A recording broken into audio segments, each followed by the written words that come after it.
नमस्कार दोस्तों, सिन्हा स्टॉक्स के यूट्यूब चैनल में एक बार फिर से आप सभी का बहुत बहुत स्वागत है। गाइज, अगर मार्केट को देखते हैं निफ्टी को, तो बहुत ज्यादा आप देखोगे सितंबर के लास्ट से अब फरवरी का आधा हो गया, पूरी तरह से बेयरिश सेंटीमेंट जो है मार्केट में पूरी तरह से हावी है। और अब जब से ट्रंप साहब अपनी कुर्सी पर बैठे हैं दोबारा, तब से एक वर्ड आपके दिमाग में बार बार आ रहा होगा, वो है टैरिफ। और जब से ये टैरिफ नाम का वर्ड आया ना, पूरे दुनिया में तहलका मचा के रखा हुआ है।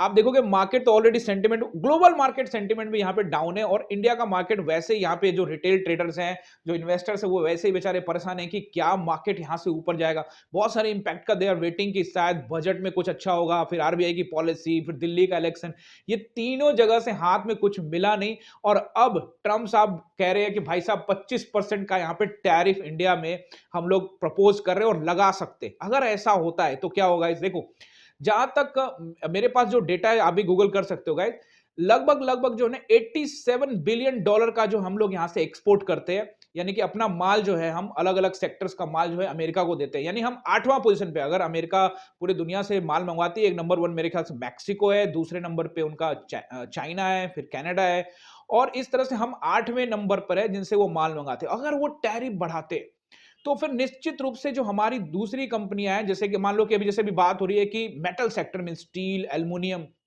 अगर मैं आपको एल्युमिनियम का बताऊं तो पिछले साल 1000 मिलियन डॉलर का एक्सपोर्ट किया था हमने, यानी यहां से माल भेजा था 1000 डॉलर का अमेरिका में। अगर उसके ऊपर में 25% का टैरिफ लग जाए तो गाइस, जो ये जो माल भेज रहे हैं हम लोग, वो कम भेज पाएंगे, वहां से मंगवाएंगे नहीं। वहां वो घरेलू, यानी कि जो उनका घरेलू उद्योग है, उसको बढ़ावा देने के लिए हमारे साथ या बाकी देशों के साथ एक गेम प्लानिंग हो रही है। और यहां पे एक पॉलिटिक्स भी है जो आपको समझना पड़ेगा।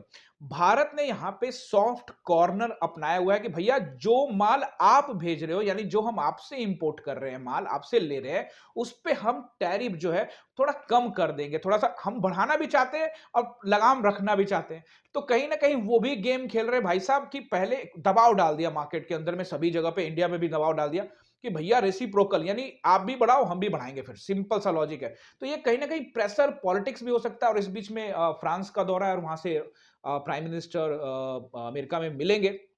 आपने देखा था वहां हाउडी मोदी और इधर नमस्ते ट्रंप हुआ था।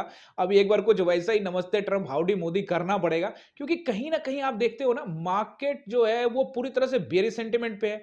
और इस दौरे का, जबकि आप देखा बजट से कुछ नहीं हुआ, आरबीआई पॉलिसी, दिल्ली इलेक्शन का तो मैं पहले भी बोल चुका था कि इसका कोई इंपैक्ट नहीं। क्या 70-80 हजार करोड़ का बजट रहता है उसका, क्या उससे इंपैक्ट पड़ेगा? कोई महाराष्ट्र का इलेक्शन होता है यार, तो 6 लाख करोड़ का बजट होता है उनका, तो इसका कोई इंपैक्ट पड़ना नहीं है। और जो अब जो जा रहे हैं मोदी जी, उनसे मिलेंगे, तो क्या बोलेंगे? अरे सर कुछ करो यार, देख लो अपना तो भाई भाई का रिश्ता है, कुछ ना कुछ कर लेते हैं यार। गाइस, ये होने वाला नहीं है। उसने पहले भी अपने अमेरिका में वोट लेने से पहले कह दिया कि भाई अमेरिका फर्स्ट। तो कहीं ना कहीं वो अपने उद्योगों को बढ़ावा देने के लिए ऐसा करेंगे।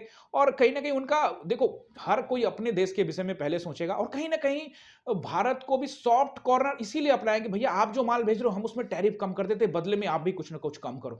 लेकिन गेम जो है मोल भाव का है, कितना ज्यादा टैरिफ लगाते हैं, कितना कम लगाते हैं। मैं सिर्फ इतना बात करना चाह रहा हूं कि इन सब का जो इंपैक्ट है स्टॉक मार्केट पे, वो नेगेटिव ही पड़ने वाला अगर टैरिफ बढ़ता है गाइस, किसी भी चीजों के लिए। और दूसरी कंपनियां भी, सिर्फ मेटल कंपनीज नहीं, हो सकता है कि किसी सर्विसेज वगैरह पे टैरिफ लगे। बहुत सारा ऐसा चीज है, सर्विस जो है आईटी की कंपनीज जो है हम वहां प्रोवाइड करते हैं, उनको सर्विसेज देते हैं। आपने देखा बहुत सारी कंपनियां, उन कंपनियों में इंपैक्ट पड़ेगा, उनके शेयर्स नीचे आएंगे, स्टील कंपनियों के शेयर्स, मेटल कंपनियों के शेयर्स नीचे आएंगे। फार्मा सेक्टर से काफी ज्यादा हम लोग इंपोर्ट करते हैं गाइस, एक्सपोर्ट करते हैं अमेरिका में। तो वैसे स्थिति के अंदर में फार्मा सेक्टर्स के अंदर में गिरावट आ सकती है। तो इस तरह की जो गिरावट होंगी, वो निफ्टी में डायरेक्टली उसका असर पड़ेगा। तो इससे क्या होगा, मार्केट और नीचे आ सकता है। तो overall sentiment is completely down. अभी हमको अप ट्रेंड के विषय में नहीं सोचना चाहिए। बहुत सारे रिटेल ट्रेडर होते हैं, वो क्या स्टॉक बाइंग करें। बहुत सारे लोगों को मैं सिर्फ एक ही चीज कहना चाहता हूं गाइज, सीखना हमेशा से इंपॉर्टेंट है। हमेशा पहले सीखो। एक चीज मैं आपको और बताता हूं, अभी आप भारत का डेटा देखोगे ना, तो सिर्फ 6% लोग इधर स्टॉक मार्केट में इन्वेस्ट करते हैं। 6%, अभी ज्यादा ज्यादा बढ़ गया होगा थोड़ा सा, चलो कोरोना के बाद थोड़ा बढ़ा है, थोड़ा सा 6 से 7% हो गया होगा, ज्यादा नहीं है। लेकिन अगर यूएस मार्केट को देखते तो 55% लोग वहां पे स्टॉक मार्केट में इन्वेस्ट करते हैं, और उससे ज्यादा भी बढ़ रहा है। तो कहीं ना कहीं उनके लाइफ स्टाइल में, देखो होता क्या है, मैं आपको एक चीज और बताता हूं।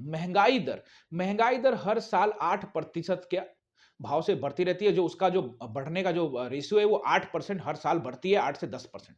अगर मान लो आपकी सैलरी 1 लाख रुपए है, और अगले साल आपकी सैलरी 10% आपके मालिक ने बढ़ा दी, बोले भैया बढ़ा ले, 1 लाख की जगह पे अब आपको दे रहा है 1,10,000। अब महंगाई भी 8-10% बढ़ गया तो आपकी सैलरी तो बढ़ी नहीं ना गाइस। तो कहीं ना कहीं वो जो सैलरी है जो आपको कंपनी बढ़ा के दे रही है, कहीं ना कहीं आप स्टॉक मार्केट में इन्वेस्ट करते हो, तो फिर आप मार्केट के जो इन्फ्लेशन है यानी कि जो महंगाई दर है उससे आप लड़ाई लड़ सकते हो। लेकिन यहाँ पे लोगों को ज्ञान ही नहीं है, लोगों को नॉलेज नहीं है, अभी तक उनको लगता है कि ये गैम्बल है।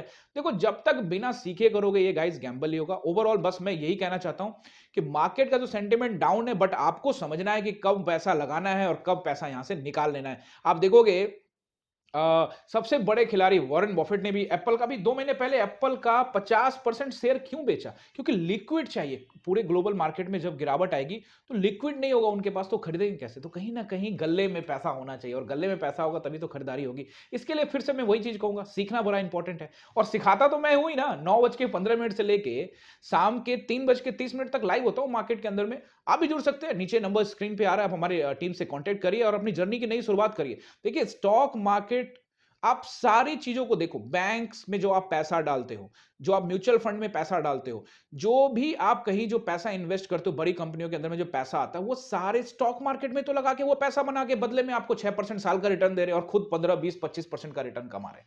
देखो गाइज, इसके लिए नॉलेज बहुत जरूरी है। मैं बार बार एक ही चीज कहना चाहता हूं, नॉलेज बहुत ज्यादा जरूरी है। घूम फिर कर वहीं आइए, सीखने पर ध्यान दीजिए। जब सीखोगे तो पैसा अपने आप बनेगा। मार्केट सेंटीमेंट के विषय में मैंने आपको बताया, बेरिश सेंटीमेंट है फिलहाल। जो मार्केट का लेवल है वो एक 23,000 का नंबर है गाइज। अगर ब्रेक करता है तो नीचे और भी, मतलब खाई और भी है, जहां तक बाजार जा सकता है, पाताल लोक के लेवल पे जाने का भी चांसेस है। देखो मेरा जो अपना लेवल है, मैं आपको यूट्यूब पे पहले भी बता चुका हूं कि अगर इन सभी 23,000 के राउंड नंबर पे नहीं टिकता है मार्केट, तो 22,300 का लेवल उसको नहीं तोड़ता है, तो फिर उससे नीचे का भी लेवल्स मार्केट आपको दिखा सकता है। आपको सीखना है, समझना है और मार्केट पर नजर रखनी है। मिलते हैं अगले वीडियो में। आप सभी का बहुत बहुत धन्यवाद।